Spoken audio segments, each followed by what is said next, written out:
बिस्मिल्लाहिर्रहमानिर्रहीम। रोज़ाना हदीस जाने में आपके सामने एक बार फिर नई हदीसों के साथ हाज़िर हूँ।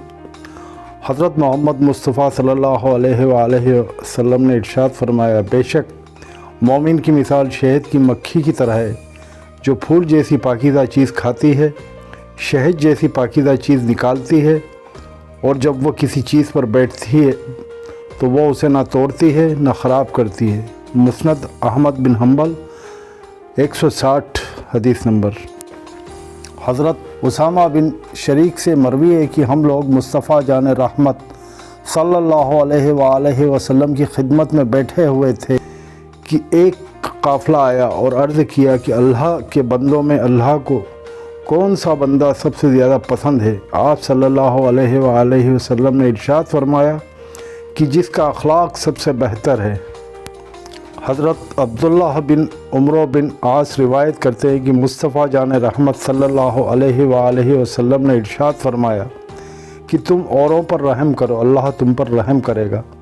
तुम लोगों को मुआफ़ करो, अल्लाह तुम्हें मुआफ़ करेगा। हलाकत है डट जाने वालों पर, हलाकत है अड़ जाने वालों पर। हालांकि वो जानते हैं कि वो गुनाह कर रहे हैं और उस पर डट गए, अड़ गए।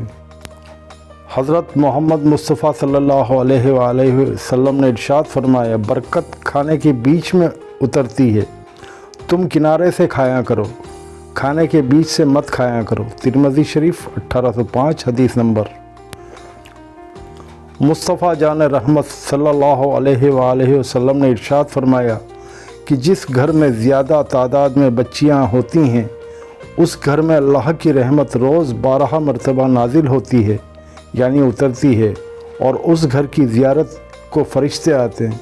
सुभान अल्लाह। तो मुबारक हो उन वालिदैन को, उन माँ बाप को, उस ख़ानदान को जिसके घर में बच्चियाँ मौजूद हैं और जिस घराने में ज़्यादा बच्चियाँ मौजूद हैं। दोस्तों, कल नई हदीस मुबारक के साथ आपसे फिर मुलाकात होगी। अब इजाज़त चाहता हूँ मैं आप